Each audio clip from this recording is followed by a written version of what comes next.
क्रोध करके आप पीछे दौड़ रहे हैं और कह रहे हो क्रोध छोड़ दिया। हम क्रोध छोड़ नहीं पाते। हम कहते जरूर हैं। छोड़ना और कहने में डिफरेंस है।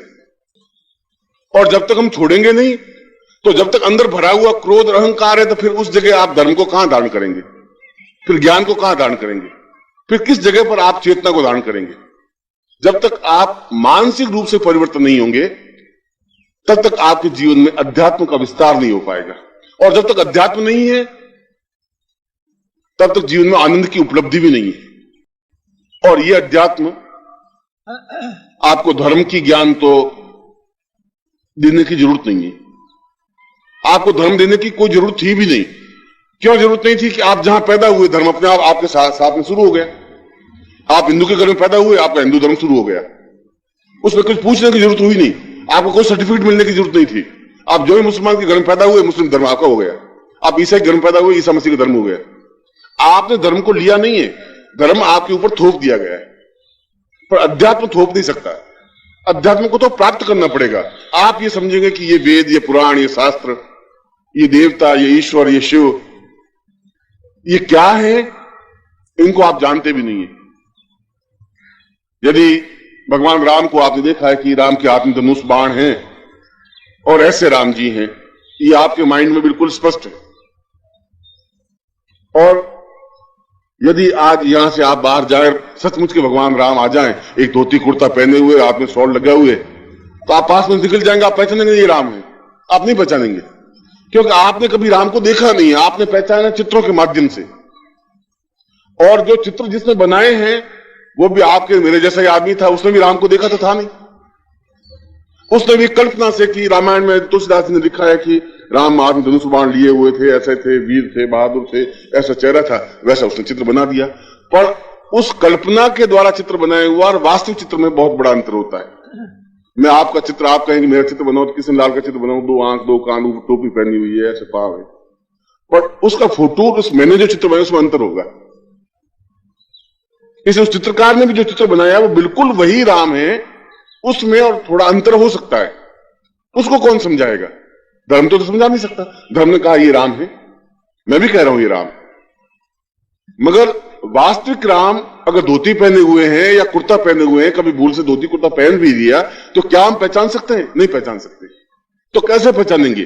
जब तक आनंद की उद्रेक होगा।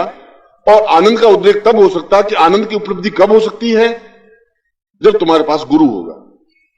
चाहे कोई गुरु हो, चाहे कैसे ही गुरु हो, मगर गुरु हो, फ्रॉड नहीं हो, धोखाधड़ी नहीं हो, छल नहीं हो, झूठ नहीं हो, कपट नहीं हो, असत्य नहीं हो। इसलिए गुरु को ब्रह्मा कहा है, इसलिए गुरु को विष्णु कहा है। जो सही अर्थों में गुरु हैं, जो सही अर्थों में आपको ज्ञान देने वाले हैं कि ये राम का मूल चिंतन ये है कि आप आंख बंद करें, अंदर आनंद की उद्रेक होगा, तो उस राम का वास्तविक स्वरूप आप अंदर देख सकेंगे। बाहर के चित्रों को देखने की आपको जरूरत नहीं रहेगी। जो ही आपने आंख बंद की, जो ध्यान लगाया, तो अंदर अगर आपका राम के प्रति चिंतन है, राम की मूर्ति, राम का चित्र, राम का बिंब साक्षात आपके सामने उपस्थित होगा। वो मूल रूप से स्वरूप उपस्थित होगा। और वह मूल स्वरूप बिल्कुल वास्तविकता के साथ आपको भगवान राम के चरणों में समर्पित कर सकेगा। त्वदीयं वस्तु गोविंद तुभ्यमेवं समर्पयेत्। ये शरीर, ये मन, ये प्राण, ये तुम्हारा है।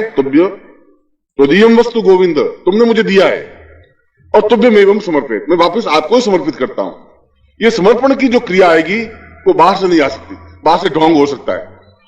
बाहर से हो सकता है कि मैं मंदिर में जाऊं और मेरे मन में बिल्कुल उतनी श्रद्धा नहीं हो, पर अंदर से होगा तो फिर मैं अपने घर में भी बैठा रहूंगा, तभी मैं उस भगवान राम के दर्शन साक्षात रूप में कर सकूंगा। मेरे चेहरे पर एक मुस्कुराहट होगी, ओज होगी, एक तेज होगा, और मेरे चारों ओर उस रश्मियों का, उस किरणों का विकास होगा ही होगा, निश्चित रूप से होगा। ऐसा ध्यान भगवान राम ने भी किया होगा, तब उनके चारों ओर प्रभा मंडल बना है। ऐसा ध्यान, ऐसी धारणा कृष्ण ने भी की होगी, तब उनके चारों ओर प्रभा मंडल बना है। और उस युग में उनको भी, कृष्ण को भी कोई पहचान नहीं पाए थे। इसलिए उनको जितना अत्याचार कृष्ण पे हुआ, उतना तो किसी मनुष्य पे हुआ ही नहीं होगा। बचपन से उनको मारने की क्रियाएं बनी, अगासुर गए, बकासुर गया मारने के लिए, कंस ने उनको प्रताड़ित किया, जलील किया, वासुकी उसने यमुना में छलांग लगाई तो उसको सांप ने उसको मारने की कोशिश की। और उत्तर प्रदेश में मथुरा में पैदा होकर के और ठेठ द्वारिका में जाके बसना पड़ा, गुजरात के आगे, इसलिए कि लोगों ने उनको पहचाना नहीं। और जब लोगों ने नहीं पहचाना तब कृष्ण को उस महाभारत में गीता के माध्यम से कहना पड़ा कि तुम मूर्ख हो, तुम नहीं, मुझे नहीं पहचान रहे हो, मैं भगवान कृष्ण हूं, मैं भगवान हूं, मैं ईश्वर हूं। अगर तुम यो नहीं समझ रहे हो तो यो समझ लो कि ये सब पेड़ है, इन पेड़ों में सबसे अच्छा पेड़ पीपल है, मैं पीपल हूं, यो समझ लो। तुम इतने मंद बुद्धि हो, यो नहीं समझते कि सब नदियां जितनी सैकड़ों हैं उसमें गंगा नदी श्रेष्ठ है, तो मैं गंगा नदी हूं, यूं समझ लो। उस कृष्ण को कहने की क्या जरूरत पड़ी? इसलिए जरूरत पड़ी कि आम आदमी वो समझ नहीं पा रहा था कि ये क्या है, इसलिए उनको कहना पड़ा।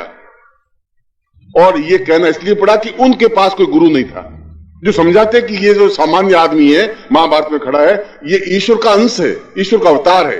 वो उनको बताता तो फिर उनको कृष्ण को बोलने की जरूरत नहीं पड़ती। तुम्हें बोलने की जरूरत इसलिए पड़े कि तुम जब समझो नहीं तो तुम्हें समझाने की क्रिया होगी। इसलिए वाल्मीकि रामायण में, तुलसी रामायण तो आज से 400 साल पहले ही बनी है। अकबर के समय में तुलसी पैदा हुए, मीरा, सूर, तुलसी, कबीर अभी 400 साल पहले पैदा हुए, उन्होंने रामायण लिखी। और हम सब तुलसी से बनाए हुए राम से परिचित हैं। पर वाल्मीकि के राम, वाल्मीकि तो उस समय पैदा हुए जब राम थे, उन्होंने अपनी आंखों से राम को देखा है। जब राम ने सीता का परित्याग कर दिया तो वाल्मीकि के आश्रम में रही, तो जो कुछ वाल्मीकि ने देखा है वो अपनी आंखों से देखा है, राम के चिंतन को, विचार को, धारणा को। और उन्होंने भी, राम ने भी, जब वाल्मीकि ने जाकर के आशीर्वाद दिया तो राम ने कहा कि मैं ऊपर से कभी कभी बहुत दुखी होता हूं, ऊपर से, अंदर मेरे आनंद का उद्रेक है। और आनंद का उद्रेक इसलिए है कि अंदर मेरी कुंडलिनी का विकास है, कुंडलिनी जागरण की क्रिया है। ये वाल्मीकि रामायण में प्रसंग है। और यही कृष्ण ने गीता में कहा है कि कुंडलिन्याम भवेत पूर्वम सपूर्व आनंदता भी। उस आनंद का उद्रेक तब हो सकता है जब अंदर की सारी वृत्तियां मेरी उद्रेक हो, ऊंचाई पे उठे। मगर मैं सोचता हूं कि पूरे भारतवर्ष में 1 अरब में से शायद एक आध व्यक्ति सही ढंग से कुंडलिनी को समझता होगा कि कुंडलिनी क्या है, कैसे अंदर का विकास हो सकता है, कैसे हमारा चिंतन हो सकता है, किस प्रकार से हम आनंद की उपलब्धि प्राप्त कर सकते हैं। और अगर आनंद नहीं है तो फिर जीवन व्यर्थ है। फिर आप जीवन रह जिए और 2, 15, 20 साल जीता रहिए और ये खुश हो जाइए कि हमने एक धर्म किया। क्या धर्म किया? कि हमने 4 आने जाके मंदिर में चढ़ाए, आपने उसको धर्म समझ लिया। आपने समझ लिया कि हमने आधा किलो मिठाई चढ़ा दी और हमने धर्म कर लिया। या गरीब बाहर से आया, 4 रोटी खिला दी, धर्म हो गया। धर्म तो एक अलग चीज क्रिया है। आपके पास पैसा ज्यादा था इसलिए धर्म कर दिया आपने। एक गरीब आदमी के पास पैसा नहीं था इसलिए धर्म नहीं कर पाए।